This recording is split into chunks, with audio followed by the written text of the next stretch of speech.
Hello जी, कहिए क्या बात कर रहे हो? ठीक है, मैं टीम भेजता हूँ। हवलदार, मुझे लगता है 2 दिन से जिस बस को हम यहाँ ढूंढ रहे थे वो 100 किलोमीटर दूर नहर में मिली है। जल्दी गाड़ी निकालो, हमें अभी चलना होगा। आपके कहने का मतलब है वो 375 वाली बस? लेकिन सर, वो तो यही 21 किलोमीटर के अंदर चलने वाली बस है। 100 किलोमीटर दूर कैसे पहुँच गई? नहर में जो बस मिली है वो कोई और होगी। वही तो पता लगाना है ना। इंस्पेक्टर अपने साथ टीम लेकर नहर के पास पहुंच गया था। क्रेन की मदद से जब उस बस को नहर से बाहर निकाला गया तो देखा वाकई वही बस थी जैसे पिछले 2 दिन से पुलिस ढूंढ रही थी। इस बस के बारे में कंप्लेन आई थी ना? कौन था वो जिसने कंप्लेन कराई थी? सर, 2 दिन पहले रात के 3 बजे एक बूढ़ी औरत और एक 22-23 साल का लड़का आए थे। अजीब अजीब सी बातें कर रहे थे। उनकी बातों का कोई सर पैर नहीं था, इसलिए हमने उन्हें भगा दिया था। बुलवाओ उन्हें। और हाँ, जिस डिपो की ये बस है वहाँ से भी बुलवाओ किसी को जो ड्राइवर के बारे में जानकारी दे सके। कुछ ही देर के बाद बस का मैनेजर और वो बूढ़ी औरत इंस्पेक्टर के सामने खड़े हुए थे। ये बस तुम्हारी डिपो की थी ना? जरा पहचान करके बताओ, ये ड्राइवर और कंडक्टर तुम्हारे बस के ही है? जी सर, ये हमारे ही डिपो की बस है। 3 दिन पहले आखिरी बार ये बस फ्रेगनेंट हिल्स के लिए निकली थी, लेकिन अचानक से कहाँ गायब हो गई कोई नहीं जानता। नहीं सर, 3 दिन नहीं, 2 दिन पहले रात के 2 बजे मैंने फ्रेग्रेंट हिल्स जाने के लिए यही बस ली थी। बस में एक ड्राइवर और एक लेडी कंडक्टर भी थी। बस में मेरे साथ साथ एक कपल और एक 22 से 23 साल का लड़का भी चढ़ा था। वही लड़का जो मेरे साथ पुलिस में कंप्लेंट दर्ज कराने के लिए भी आया था। और वो कपल, वो कहाँ गए? उनकी तो डेड बॉडी भी नहीं मिली बस के अंदर से। हाँ, वो लोग थोड़ी दूर पर ही बस से उतर गए थे। उसके बाद 3 लोग बस में चढ़े जो दिखने में बहुत ही अजीब से नजर आ रहे थे। मैंने उस दिन इंस्पेक्टर को बताया था, लेकिन किसी ने भी मेरी बात पर यकीन नहीं किया। वो 3 लोग इंसान नहीं थे सर, मैंने खुद अपनी आँखों से देखा, वो कुछ और ही था। बूढ़े की बातें सुनने के बाद इंस्पेक्टर का दिमाग चकराने लगा था। ठीक है, तुम जाओ। हवलदार, रूट नंबर 375 की सारी फुटेज निकलवाने को कहा था ना, क्या हुआ उसका? सर, रूट नंबर 375 की पूरी फुटेज मैंने खुद चेक की है। ये बुढ़िया और वो लड़का जहाँ पर उतरे उसके आगे बस पूरे रूट पर कहीं भी नजर नहीं आई। इनके उतरने के बाद पता नहीं बस कहाँ गायब हो गई। तुमने जाकर कैमरे चेक किए? हो सकता है आगे के कैमरे खराब हो। नहीं सर, कैमरे खराब नहीं है, सारे फुटेज है हमारे पास, लेकिन ये बस उस रूट पर आगे कहीं गई ही नहीं। अचानक से ना जाने कहाँ गायब हो गई। सर, एक और बात, ये एक छोटे से रूट पर चलने वाली बस है। इसमें 20 किलोमीटर से ज्यादा चलने का डीजल ही नहीं था। अगर बस 100 किलोमीटर दूर यहाँ नहर तक आई है तो जरूर कहीं ना कहीं डीजल भरवाया होगा। आप सीसीटीवी निकलवाइए ना। मैनेजर की बात सुनकर इंस्पेक्टर सारे पेट्रोल पंप्स की फुटेज निकलवाता है, लेकिन एक भी फिलिंग स्टेशन पर बस नजर नहीं आती। सर, 5 बॉडी को पोस्टमार्टम के लिए भेज दिया है। डॉक्टर का कहना है कि ये बॉडी तो 2 दिन पुरानी नहीं है, बल्कि इसमें से जो 3 बॉडीज हैं जिनके शरीर पर अजीबोगरीब से कपड़े थे वो तो इतनी बुरी हालत में है कि लगता है हफ्तों से पानी में ही थी। और ड्राइवर और कंडक्टर की भी कम से कम 1 हफ्ते पहले मौत हुई होगी ऐसा लगता है। इंस्पेक्टर को कुछ समझ में नहीं आ रहा था कि ये पहेली आखिर है क्या, ऐसा कैसे हो सकता था। ड्राइवर और कंडक्टर को 2 दिन पहले उस बूढ़ी औरत ने अपनी आंखों से देखा था। इसका मतलब उनकी मौत तो इन 2 दिनों के बीच में ही हुई है। पहेलियों को सुलझाने के लिए इंस्पेक्टर जाकर बस का फ्यूल टैंक खोलकर देखता है और जो सामने उसे नजर आता है उसे देखकर उसे मानो करंट सा लग जाता है। उसका फ्यूल टैंक लबालब खून से भरा हुआ था। साल 1995, रात के तकरीबन 2 बज रहे थे। एक तो गहरी ठंडक, ऊपर से पिछले 2 घंटे से लगातार बारिश हो रही थी, जिसके कारण उस 22 साल के लड़के का बस स्टॉप पर खड़े रहकर बस का इंतजार करना मुश्किल होता जा रहा था। चीन में फ्रेग्रेंट हिल तक जाने के लिए ये इस रूट की आखिरी बस थी और इस समय उसे रूट नंबर 375 की इस आखिरी बस का बेसब्री से इंतजार था। चारों ओर घना कोहरा फैला हुआ था, जिसके कारण सामने कुछ मीटर पर खड़े हुए लोग भी साफ नजर नहीं आ रहे थे। पिछले आधे घंटे में बस स्टॉप से कोई भी बस होकर नहीं गुजरी थी। एक युवक बस का इंतजार कर ही रहा था कि तभी उसे सामने से एक बूढ़ी औरत छड़ी टिकाती हुई बस स्टॉप की तरफ आती नजर आती है। बूढ़ी औरत के वहां पहुंचने के कुछ ही मिनट के बाद रूट नंबर 375 की बस स्टॉपेज पे आके रुक जाती है। वो बूढ़ी औरत और युवक बस में चढ़ जाते हैं। बस आगे बढ़ने ही वाली थी कि तभी कोई बस को हाथ हिलाकर रोकने का इशारा करता है। ड्राइवर ने एक बार फिर ब्रेक लगा दिया था। एक कपल हाथों में हाथ डाले बस में चढ़ते हैं और ड्राइवर के पीछे वाली सीट पर बैठ जाते हैं। वो बूढ़ी औरत और लड़का भी बस में आमने सामने वाली सीट पर बैठ गए थे। बस में कुछ मिलाकर सिर्फ 4 ही सवारियां थी। ड्राइवर ने एक बार फिर इधर उधर देखा। जब उसे कोई सवारी दिखाई नहीं दी तो उसने बस को आगे बढ़ा दिया। ड्राइवर के बस को आगे बढ़ाने के बाद बस में सवार लेडी कंडक्टर एक एक करके टिकट काटने लगती है। बस में बैठा कपल एक दूसरे के कंधे पर सर रखकर नींद की झपकी ले रहा था। वहीं बूढ़ी के सामने बैठा युवक कानों में वॉकमैन लगाकर आंख बंद करके गाने सुन रहा था। लेकिन बूढ़ी औरत पूरी तरह से सतर्क थी। वो बार बार मुड़कर बस में सवार सवारियों और ड्राइवर को देख रही थी। उसकी आंखों में नींद नजर नहीं आ रही थी। अचानक ही बस का ड्राइवर बस की स्पीड बहुत धीमी कर देता है। क्या हुआ? बस इतनी धीरे क्यों कर दी? सामने इतना कोहरा है, कुछ समझ नहीं आ रहा है कि सड़क किस तरफ है। ज्यादा तेज चलाऊंगा तो एक्सीडेंट हो सकता है। अच्छा ठीक है, आप ध्यान से चलाइए। चारों ओर बिल्कुल सन्नाटा था। बारिश बंद हो चुकी थी और सड़कों पर कोई भी गाड़ी नजर नहीं आ रही थी। बस भी लगभग खाली ही थी, जिसकी वजह से गाड़ी के इंजन के अलावा और किसी भी तरह की आहट गाड़ी में से सुनाई नहीं पड़ रही थी। खराब मौसम और कम विजिबिलिटी होने के कारण ड्राइवर के साथ साथ बस में सवार बूढ़ी औरत के माथे पर भी चिंता की लकीरें उभर रही थी, क्योंकि बाकी सवारियां आंखें बंद किए थी। उन्हें बाहर के मौसम का कोई अंदाजा ही नहीं था। अचानक से बस की छत पर किसी के होने का एहसास होने लगता है और धम धम की आवाज सुनाई पड़ने लगती है। ये कैसी आवाज है? चलती हुई बस में बस की छत पर कौन हो सकता है? मैं बस रोक कर देखता हूँ। ड्राइवर बस रोक कर उतरता है। तभी अचानक से बस के ऊपर से आ रही आवाज बंद हो जाती है। ड्राइवर बस के चारों ओर घूम कर देखने लगता है। अचानक ही ड्राइवर के ऊपर एक बिल्ली कूद पड़ती है, जिसके कारण उसके मुंह से एक जोरदार चीख निकल जाती है। ड्राइवर दौड़ते हुए वापस से बस में चढ़ जाता है। क्या हुआ?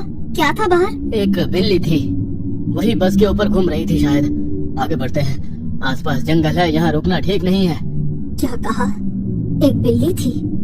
बिल्ली के बस की छत पर चलने से इतनी तेज आवाज नहीं हो सकती। बूढ़ी को अपने आसपास कुछ असामान्य सा घटित होता हुआ महसूस हो रहा था। वो महसूस कर पा रही थी कि उसके साथ कुछ तो अजीब हो रहा है। अचानक ड्राइवर बस की स्पीड बढ़ा देता है। अरे सामने कुछ नजर नहीं आ रहा है और तुम इतना तेज बस दौड़ा रहे हो, कर क्या रहे हो? बुढ़िया की बात का जवाब दिए बिना ड्राइवर घूमते हुए एक नजर बुढ़िया की ओर देखता है और एक बार फिर से अपना पांव एक्सीलेटर के ऊपर रख देता है। सामने सड़क पर एक दोराहा नजर आ रहा था, जहां से सड़क लेफ्ट और राइट 2 डायरेक्शन में डिवाइड हो रही थी। ड्राइवर बस को बाईं ओर मोड़ लेता है। अरे कैसे ड्राइवर हो तुम? किधर मोड़ लिया बस को? ये रास्ता जंगल की तरफ जा रहा है।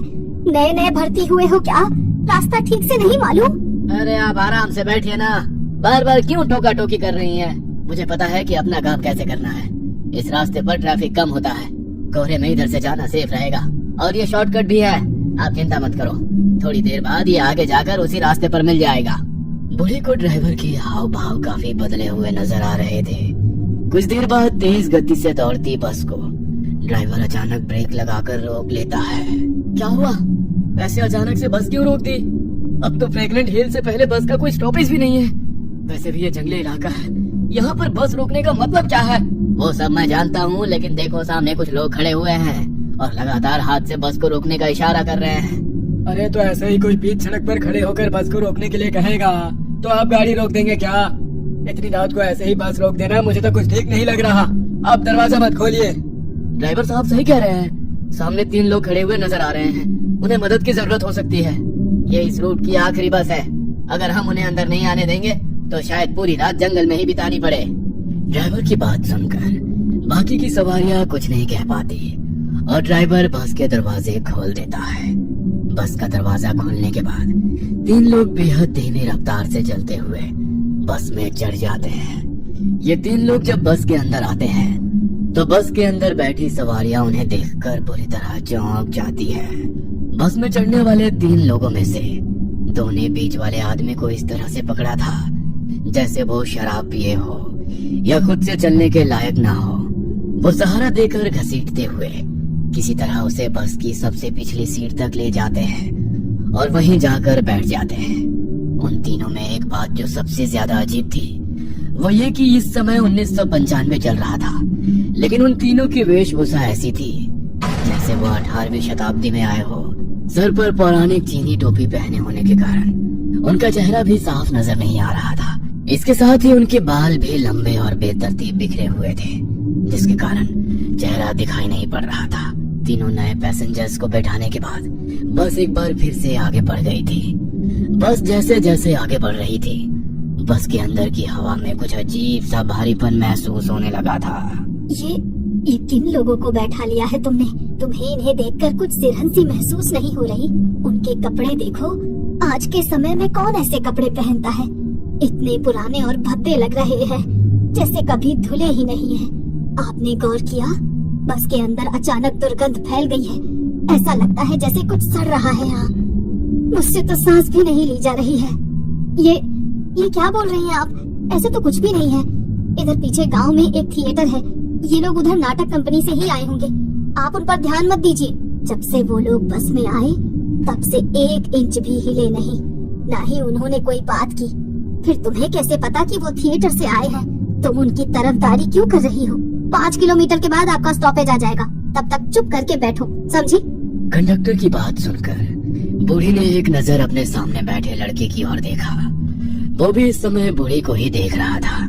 बूढ़ी कुछ देर तक बेचैनी में इधर उधर देखती है और उसके बाद सामने वाले लड़के को घूरने लगती है। बस अब जंगल पार करने के बाद फ्रेग्रेंट हिल्स जाने वाली मेन रोड पर आ गई थी। हमें इधर ही उतार दो। कपल बस से उतर कर जा चुका था। उनको बस से उतर कर जाते देख कंडक्टर की आंखों में कुछ बेचैनी सी नजर आ रही थी। कंडक्टर के समझाने के बाद भी बस में बैठी बूढ़ी औरत कभी पीछे मुड़कर उन तीनों अजीब पैसेंजर्स को देखती, तो कभी सामने बैठे लड़के को। अचानक, ए लड़के, मेरा पर्स लिया ना तुमने? बूढ़ी औरत देखकर फायदा उठाता है, हाँ? क्या कहा? मैंने पर्स उठाया? मैं चोर नजर आता हूँ क्या? हाँ, चोर ही नजर आता है।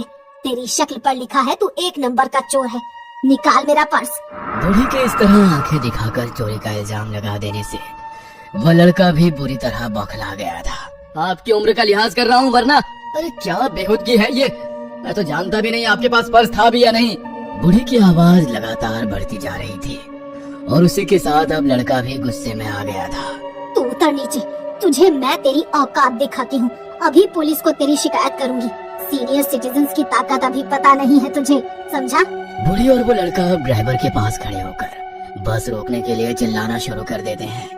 उनका चीखना चिल्लाना देख ड्राइवर गुस्से में बस रोककर उन्हें जाने देता है।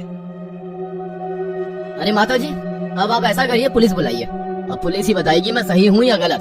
पुलिस की जरूरत नहीं है। मैं जानती हूँ तुम बेकसूर हो, लेकिन तुम मेरे पोते की उम्र के हो। तुम्हें उस बस में अकेले नहीं छोड़ सकती थी, इसीलिए मैंने ये सब किया। मतलब वो सब ड्रामा था? अरे आपको पता भी है आपने क्या किया? इतनी रात को इस सुनसान रोड पर कहाँ जाएंगे हम? कैसे जाएंगे? तुमने देखा वो 3 लोग जो बस में चढ़े थे? तुम कान में गाने लगाकर मस्त हो गए थे, लेकिन मेरी ये बूढ़ी आंखें बहुत बेचैन थी। मैं लगातार बस में हो रहे हर छोटे से छोटे इंसिडेंट पर नजर बनाए हुए थी। मैंने देखा बस के पीछे की एक खिड़की खुली है, जहाँ से ठंडी हवा आ रही है। उस हवा से उन आदमियों के कपड़े उड़े। तब मैंने देखा उनके पाँव ही नहीं थे। बीच वाले आदमी के चेहरे पर बिखरे बाल हवा में उड़े, तो मैंने देखा बीच वाले आदमी का चेहरा, नाक, मुंह कुछ नहीं था। हमारे गांव में ऐसे लोगों को प्रेत कहा जाता है। मैं कंडक्टर को उनके बारे में बताना चाहती थी। मैंने पर्स से छोटा आईना निकाला। उस आईने में कंडक्टर साफ दिखाई देना चाहिए, लेकिन मेरे कोशिश करने के बाद भी मैंने देखा कंडक्टर का चेहरा आईने में दिखाई ही नहीं पड़ रहा है। हम दोनों लकी हैं जो उन्होंने हमारे झूठे झगड़े पर भरोसा किया और हमें यहाँ उतार दिया। आपका बहुत बहुत धन्यवाद। अगर आपकी बातें सच है तब तो ड्राइवर की जान को भी खतरा है। पता नहीं उसके साथ क्या होगा। चलो हम थाने में जाकर रिपोर्ट लिखा देते हैं। बूढ़ी और लड़का थाने जाते हैं और सारी बातें बता देते हैं, लेकिन इंस्पेक्टर को उनकी बेसिर पैर की बातों पर यकीन नहीं होता और वो उन्हें वहाँ से बाहर निकाल देता है। 2 दिन बाद पुलिस को बस तो मिल गई थी, लेकिन ये घटना पुलिस के लिए एक अबूझ पहेली बन चुकी थी। डीजल की बजाय खून से चलकर वो बस बिना किसी कैमरे के नजर में आए 100 किलोमीटर दूर कैसे पहुंची? इस सवाल का जवाब किसी के पास नहीं था। वो 3 आदमी कौन थे, उनकी कभी शिनाख्त नहीं हो सकी। इस घटना के बाद पूरे चीन में डर की लहर दौड़ गई थी। कहते हैं उस घटना के बाद भी कई बार रात के अंधेरे में रूट नंबर 375 की बस लोगों को नजर आ जाती है। ये कहानी आपको अच्छी लगी हो तो हमें सब्सक्राइब करें, हमारा इंस्टाग्राम और फेसबुक पेज जरूर फॉलो करें। और हाँ दोस्तों, सब्सक्राइब करना भूलना मत।